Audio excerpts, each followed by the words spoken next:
Good evening. I hope you're having a wonderful day today as I want to answer a question that was asked to me. And I want to try to give you the best answer I can, or the best answer I know how, or at least I will give you my opinion. Thanks again for viewing this. Hope you like and subscribe to my channel. Give my little bell a ring, and you'll be notified every time we upload a video. The question was asked me, and it's sort of pertinent considering what's going on today in today's world. Did I think the virus is God's judgment on the world? Well, first off, let me tell you this. I'll tell you this about myself growing up. As a kid, I was always really enamored with Bible prophecy, and especially Revelation. Now, this is actually before I really started following the Lord, before I really gave my heart to the Lord. Because basically what I would do is, of course, I lived out in the country, and this was, several years ago, and there wasn't no cable TV or nothing like that, cable sports networks. So usually at nighttime, where you would find me I would be after it was dark, and I'd be in my room, being done outside, whether it be playing ball, farming, whatever it might be. And like I said, I was younger. I would be laying on my bed, listening to sports on the radio, some ball game, or maybe even both, or reading the Bible. And a lot of times I would just find myself reading Revelation, and I would try to understand it. And I mean, as I said, this was actually before I gave my heart to the Lord. So I mean, I don't know. I guess it just had a fascination to me. But I will say then, as I went ahead and got older and I gave my heart to the Lord, and I began to follow Him, then eventually I began to preach. God called me to preach, and it was in 1992.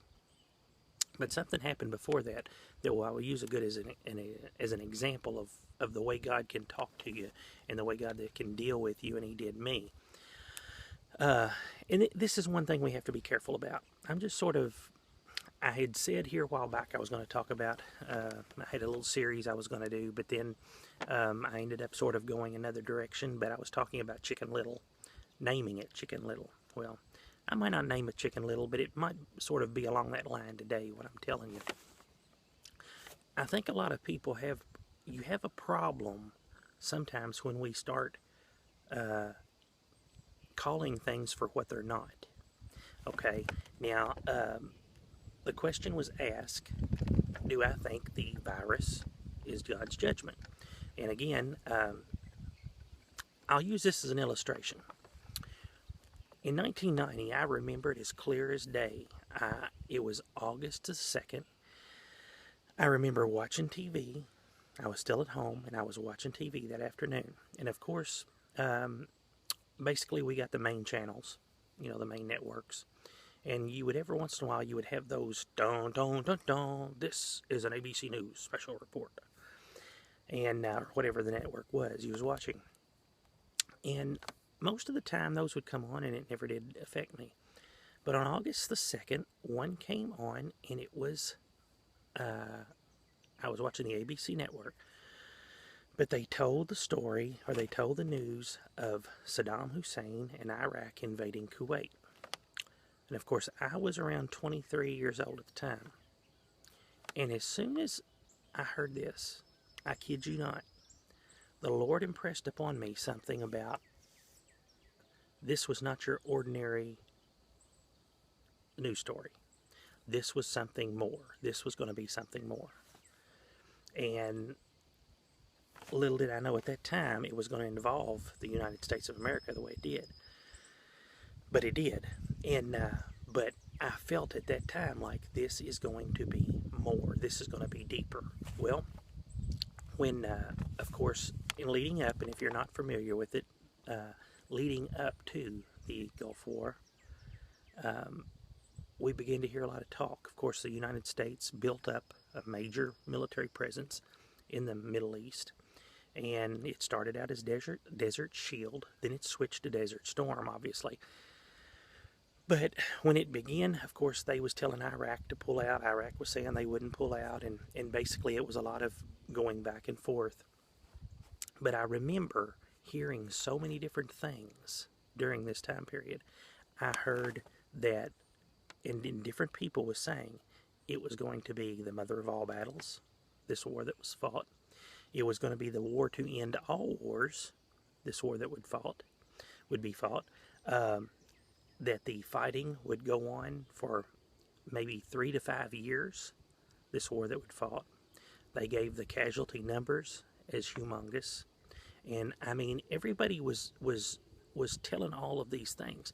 And of course, the World War III was said this was going to be it, which it was technically the world is what they called it, a coalition, but the United States made up the majority of the coalition. So it was the majority of the United States was in this battle with Iraq.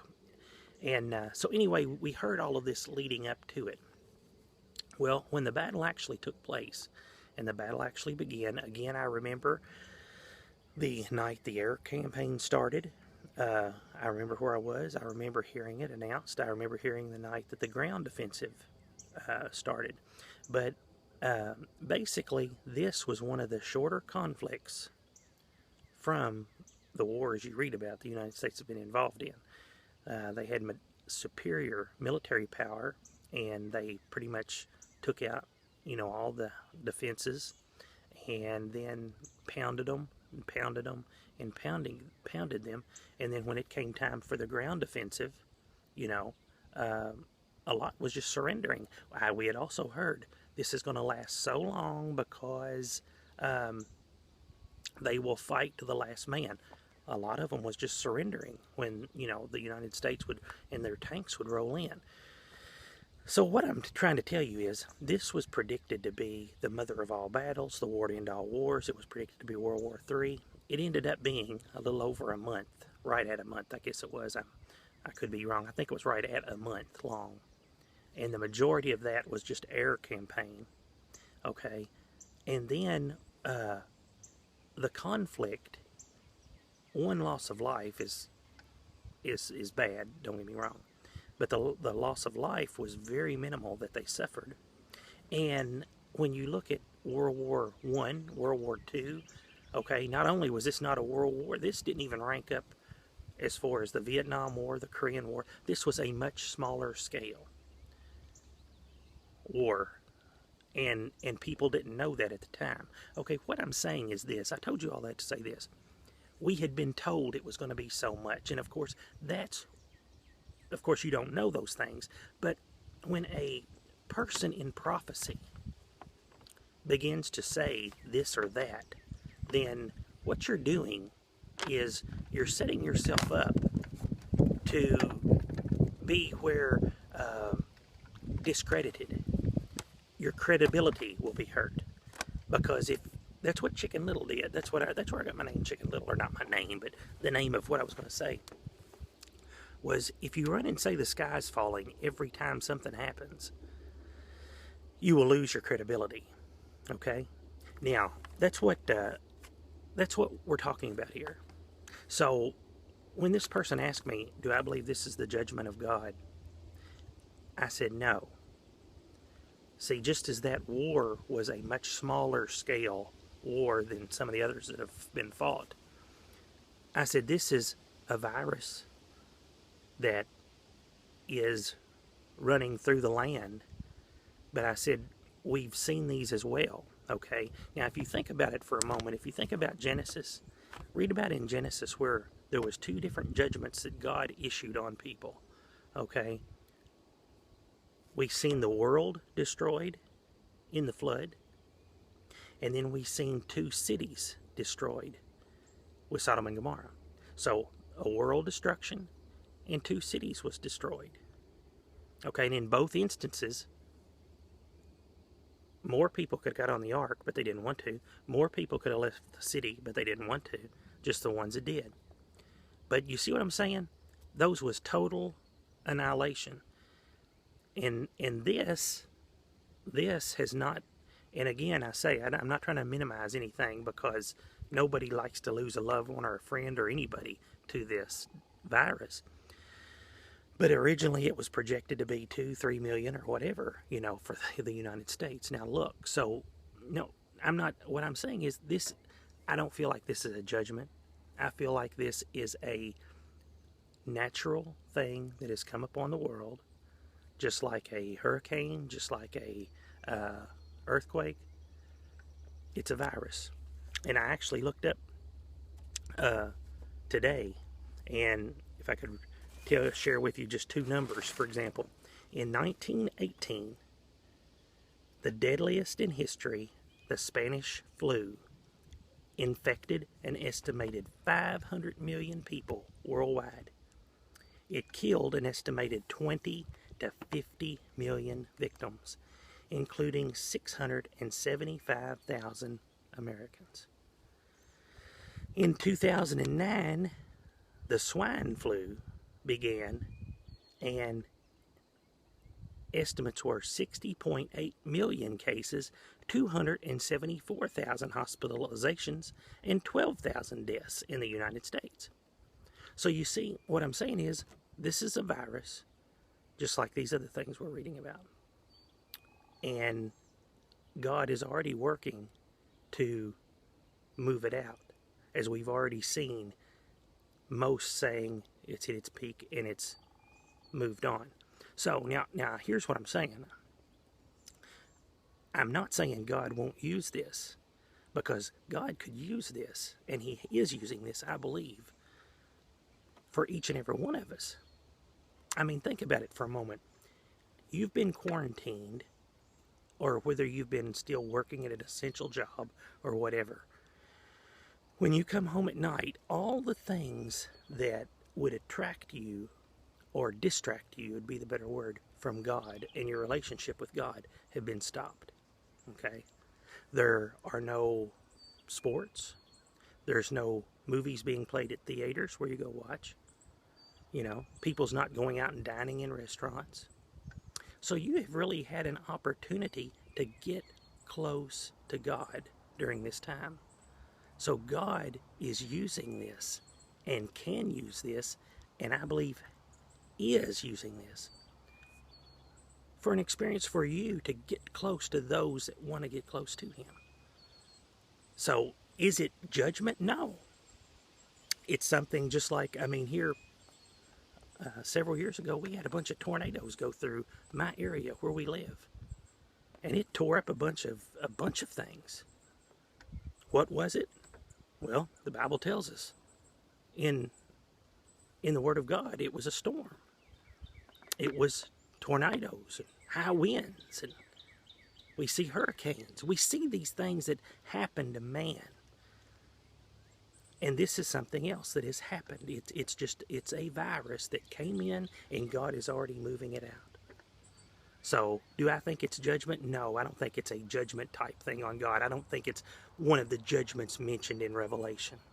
I believe it's something just like this swine flu that hit in 1918, or not the swine flu, but the Spanish flu. 1918 it hit and killed an estimated 20 to 50 million people. Okay, that was 1918. We're in 2020. So you see what I'm saying? We can't run and say the sky's falling every time, because then when God begins to move this out, people are going to say, well, maybe I'm not going to believe you about the other stuff you tell me. So let's just try to let God use things the way He wants to. Let's try to let God do things the way, and don't always be so quick to jump and say everything, it's the end. Everything, the sky's falling. Because I'll be honest with you, all that started happening when all this started going on. A lot of friends that I've got that, maybe I've never met, but I've known them through Facebook and stuff. That's all I've seen on Facebook. And speaking as a minister that has been preaching for 25, 30 years, speaking as a man like that, I'll say, I knew you all are doing it all wrong. Because what you're going to do is you're going to end up hurting somebody, because they might not believe you next time. They might look and say, hey, you said this was the end. You said this was the disease in Revelation that's going to take out 90% of the world or whatever, you know. No, let's just let God work. Whenever you see something, use that as an opportunity to witness for God and say, God will watch you during this. So I hope you're understanding what I'm saying. I hope you're getting what I'm saying. That just like the Iraq War, if I would have went into that and I would have told people back in 1990, and as I said, I was around 23 years old, hadn't yet started preaching at the time, but if I would have went to work and told all my people, this is the war in Revelation, this is the war to end all wars, you might as well forget it, you know. If you're not right with God, then, you know, you'll be lost after this. Then you know what happened? A month war, and the war's over. And you know what they're going to look at me and say? They're going to say, well, boy, you must not be very much in tune with God, are you? So, I mean, you can use things as a tool to witness, and you do that. But you don't have to use it as the sky is falling to try to influence somebody. Because what you'll do is, as I said, you'll hurt your credibility. Because a lot of people are looking to you during this time. The way I've told people, I've said, hey, you know, I feel like it's God's way of giving us a chance to get closer to Him. Because, let me tell you something. Now think about it like this. And I realize this is a little bit longer than I normally do. So, thank you for putting up with it, and I hope you're enjoying it. But let me say it like this. If you are not, or have not, got closer to God during this time period, you have missed a golden opportunity. And I'll tell you why. As I said earlier, all these things that would distract you or could come between you and God has been stopped. So God has given us an opportunity to really get closer to Him during this time period. When this is done and everything is opening back up now, a little bit at a time, and all these things start back up again, see, all those things will be back there then for you to pull at you and try to come between you and God, to try to drive a wedge between you and God. So I hope, and I'm going to say it again, I hope you have used this chance to get closer to God. And obviously a lot of people aren't open right now. There's some that's opening a little bit at a time. So you can use the remainder of the time. If it's 3 weeks before your state opens or whatever, you know, use it spiritually to get closer to God during this time period. And then that way you can enjoy life when, I mean, you'll feel like you're a free bird when you begin to be able to get out and do things, but at the same time, you'll be a lot closer to God. Please like and subscribe to this channel. And I realize this is a little bit longer than I normally do. I'll try for my next one not to be like that, but I'll try to make it shorter. And my next one, I do want to say this. My next one, I do plan on having my daughter back on playing. And she's going to try to have a song, her and myself, maybe do for you. So just like and subscribe to this channel. Share it with your friends. Let's try to get a good audience, because I want to say things that's going to encourage you and help you. And follow us on Twitter, on Instagram. Follow us here. Message me if you got a question. And please ring the bell for notifications, and you'll know when we upload another video.